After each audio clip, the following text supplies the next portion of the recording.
Hello നമസ്കാരം. എല്ലാവരും സുഖമായിട്ടിരിക്കുന്നു. ഇവിടെ ഞങ്ങൾ സുഖമായിട്ടിരിക്കുന്നു കേട്ടോ.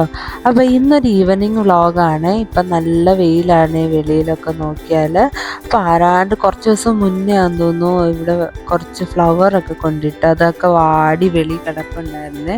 അപ്പോൾ ഇവിടെ ഉണ്ടല്ലോ ഇപ്പം നല്ല ചൂടായിട്ട് വരുവാണ്. അപ്പം നിങ്ങൾ നോക്കിയാൽ തന്നെ അറിയാം, ഇവിടെ 2 മരം കണ്ടോ അവിടെ നിൽക്കുന്നത്.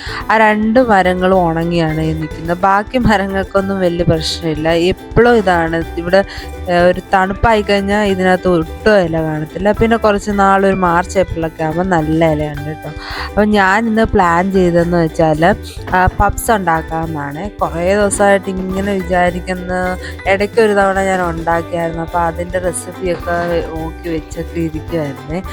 അങ്ങനെ നോക്കിയപ്പോഴത്തേക്ക് മൈദ ഒത്തിരി കുറവാണ്. അപ്പോൾ പിന്നെ ഉണ്ടാക്കിയിട്ടും കാര്യമില്ലെന്ന് വിചാരിച്ചു. ഞാൻ വെച്ച് കുറച്ചുണ്ടാക്കി മാറ്റി വെക്കാമെന്ന് വിചാരിച്ചു. അപ്പോൾ അതിന് ഉള്ള സാധനം ഇല്ലാത്തത് കൊണ്ട് ഞാൻ വിചാരിച്ചു ഉള്ളിവട ഉണ്ടാക്കാമെന്ന്.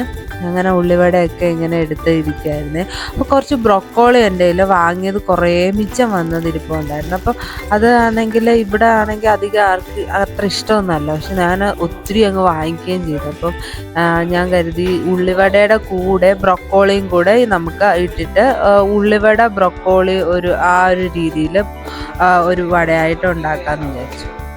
അപ്പോൾ അതിന് വേണ്ടിയിട്ടെല്ലാം റെഡിയാക്കുമായിരുന്നേ. അപ്പോൾ പക്ഷേങ്കിൽ ഈ ബ്രൊക്കോളി എന്ന് പറയുമ്പോൾ ഒരുപാട് നമ്മൾ ഇട്ട് കഴിഞ്ഞാൽ ചിലപ്പോൾ നമുക്കൊരു വേറൊരു ടേസ്റ്റ് വരും. അപ്പം ഞാൻ എങ്ങനെ ചെയ്തതെന്ന് വെച്ചാൽ സവാളയുടെ 1 കപ്പ് സവാള എടുത്താൽ ഒരു 1/2 തൊട്ട് 3/4 കപ്പ് വരെ ബ്രൊക്കോളി എടുക്കാവേ.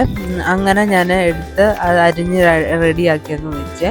എന്നിട്ട് എന്ത് ചെയ്യുന്നത് വെച്ചാൽ അത് നന്നായിട്ട് ഉപ്പിട്ട് നല്ലതായിട്ട് ഞെരുടിയിട്ട് കുറച്ച് നേരം അങ്ങ് വെക്കും. അപ്പോഴത്തേക്ക് അതിനകത്തുനിന്ന് ഈ വെള്ളമൊക്കെ ഇങ്ങനെ വലിഞ്ഞിറങ്ങുമല്ലോ. അത് കഴിയുമ്പോഴത്തേക്ക് അത് നല്ലതായിട്ട് സോഫ്റ്റ് ആവും കേട്ടോ.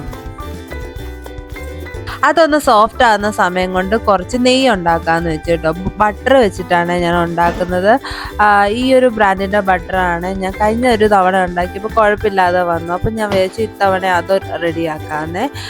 അപ്പോൾ ഈ ഒരു ബട്ടർ നല്ല കട്ടിയുള്ളൊരു പാത്രത്തിൽ ഇട്ടിട്ട് ഒരു ബട്ടർ ഉരുക്കി അങ്ങ് എടുക്കണം കേട്ടോ. അപ്പോൾ ഹസ്ബൻഡ് ആ സമയമാണ് ഫുഡൊക്കെ കഴിക്കുന്നത്. അങ്ങനെ കുറേ നേരം നമ്മൾ ഇളക്കി കഴിയുമ്പോഴത്തേക്ക് നന്നായിട്ട് അത് ഉരുകി വരും. പിന്നെ ഉരുകുന്നത് വരെ നല്ല സ്ലോ ഫ്ലെയിമിൽ നല്ല പെട്ടെന്ന് അടി കരിയും കേട്ടോ. പിന്നെ ഒരു മീഡിയമിൽ ഇട്ടാലും കുഴപ്പമില്ല കേട്ടോ. കുറേ നേരം ഇങ്ങനെ ഇളക്കി കൊണ്ടുവന്നിരിക്കണം കേട്ടോ. അപ്പോൾ ഇന്നത്തെ മെയിൻ പരിപാടി ഇതായിരുന്നു. കാരണം കഴിഞ്ഞ ദിവസമാണെങ്കിൽ ദോശയ്ക്ക് ഒഴിച്ച് കഴിഞ്ഞ് തീരെ ഇല്ലായിരുന്നു. ഞാൻ ആ കാര്യവും വിട്ടുപോയി. അപ്പോൾ ഇന്ന് അതങ്ങ് റെഡിയാക്കാമെന്ന് വിചാരിച്ചു കേട്ടോ. അങ്ങനെ കുറേ നേരം ഇളക്കി കഴിയുമ്പോൾ ചെറിയൊരു പത പോലെ ഇങ്ങനെ വരും കേട്ടോ. അപ്പം അത് കുറേശ്ശെ പറ്റുന്നിടത്തോളം നമ്മളത് മാറ്റാൻ നോക്കുക. ആ പത പോലെ ഇല്ലെങ്കിലും കുഴപ്പമൊന്നുമില്ല. കുറച്ച് നേരം കുറുകി വരുമ്പോഴത്തേക്ക് ആ പത അങ്ങ് മാറിക്കോളും. അത് കഴിഞ്ഞ് കുറച്ച് കഴിയുമ്പോഴത്തേക്ക് കളർ ഇങ്ങനെ ചേഞ്ച് ആവുന്ന നമുക്ക് കാണാൻ പറ്റും കേട്ടോ. അപ്പോഴത്തേക്ക് നമ്മളത് ഓഫാക്കി അതങ്ങ് മാറ്റി വെക്കണേ. അങ്ങനെ അത് മാറ്റി വെച്ചിട്ട് തണുക്കാനായിട്ട് കുറച്ച് നേരം വെയിറ്റ് ചെയ്യുമായിരുന്നേ. അതൊക്കെ ഇങ്ങനെ റെഡിയാക്കാൻ ഇട്ടിട്ട് ഞാൻ എന്താ ചെയ്യുന്നത് വെച്ചാൽ അതെന്തായാലും ഒരു സമയം ആവും കേട്ടോ അത് കുറുകി വരാനായിട്ട്. അപ്പോഴത്തേക്കും നമ്മുടെ സവാളയൊക്കെ നന്നായിട്ട് സോഫ്റ്റ് ആയിട്ടുണ്ട്. അതിലോട്ട് കുറച്ച് നമ്മുടെ കടലമാവും കുറച്ച് അരിപ്പൊടിയും കൂടെ ഇടണേ. പിന്നെ ഇഞ്ചി വെളുത്തുള്ളി പേസ്റ്റും പിന്നെ മഞ്ഞൾപ്പൊടിയും മുളക് പൊടിയും വളരെ കുറച്ച് നമ്മുടെ മല്ലിപ്പൊടിയും ഇച്ചിരി ഗരം മസാലയും ഇടണം. ഉപ്പ് ഓൾറെഡി ഇട്ടായതുകൊണ്ട് അത് വേണ്ട കേട്ടോ. പിന്നെ പച്ചമുളകും വേണമെങ്കിൽ ഇട്ടാൽ മതിയേ. എന്നിട്ട് നന്നായിട്ട് ഞെരടി നോക്കണം. ഇനി അതിങ്ങനെ നമ്മൾ ഷേപ്പ് ആവുന്നില്ലെങ്കിൽ മാത്രം കുറച്ച് വെള്ളം ഒഴിച്ചാൽ മതി. ഇല്ലെങ്കിൽ വെള്ളം ഒഴിക്കേണ്ട. ആ ഒരു വെള്ളത്തിൽ തന്നെ നമുക്ക് ആ ഒരു ഷേപ്പ് ആക്കി എടുക്കാൻ പറ്റുമെങ്കിൽ അത് വെച്ചിട്ട് നമുക്ക് റെഡിയാക്കാമേ. പിന്നെ കരിവേപ്പിലയോ അല്ലെങ്കിൽ മല്ലിയിലയും കൂടെ അതിലോട്ടിട്ടാൽ കുറച്ചുകൂടെ ടേസ്റ്റാണ്. ഇത് ശരിക്കും നമ്മുടെ ഉള്ളിവടയുടെ കറക്റ്റ് റെസിപ്പി എന്ന് പറയാൻ പറ്റത്തില്ല കേട്ടോ.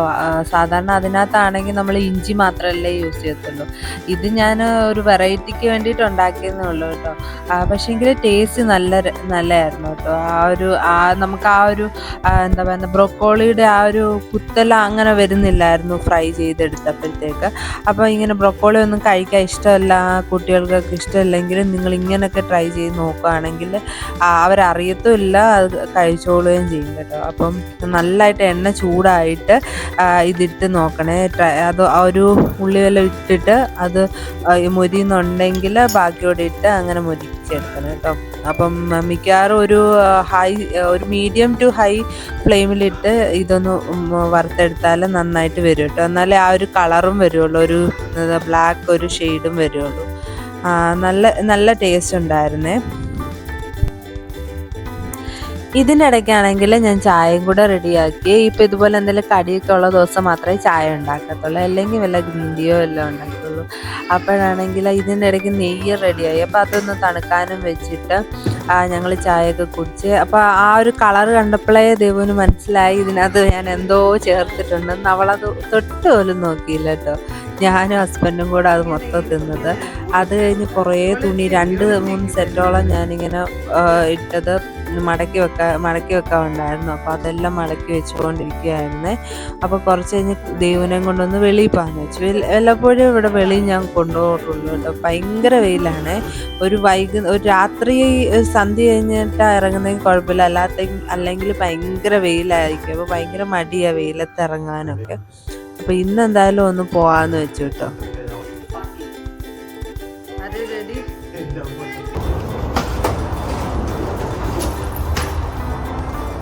സൂക്ഷിച്ച്. എങ്ങോട്ടാ വന്നേ? അവരിന്ന് വന്നിട്ടില്ല, അവർക്കിന്ന് ക്ലാസ് കാണും. അങ്ങോട്ട് പോ.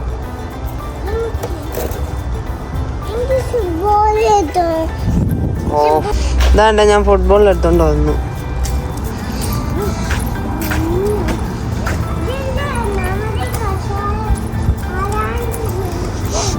ആ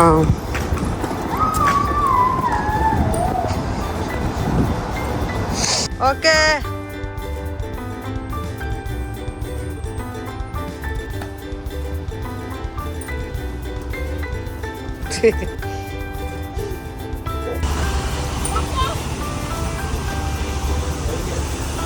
വന്നു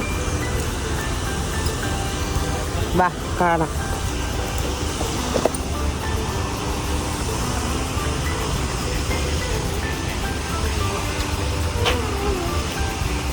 അതൊന്നും ചെയ്തില്ല. കൊക്കോ കൊക്കോ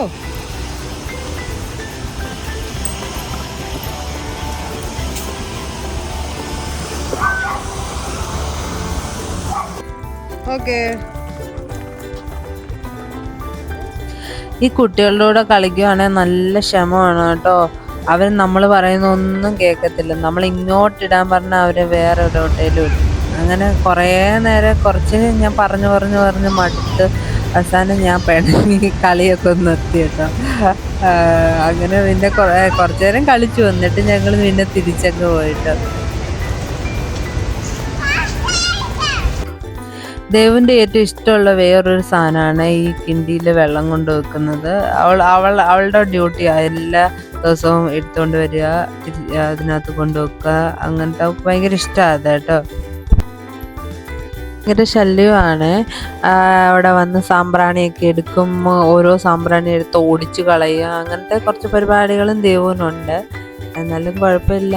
വരുന്ന എന്നൊക്കെ കത്തിക്കണമെന്നൊക്കെ പറയും. എനിക്ക് അത് കഴിഞ്ഞ് ഭസ്മം ഉണ്ടല്ലോ, അതൊക്കെ എടുത്ത് ഇങ്ങനെ തൊടുക, ഇങ്ങനത്തെ കുറച്ച് എന്താ പറയുക അല്ലറ ചില്ലറ പരിപാടി അവൾക്കുണ്ട്.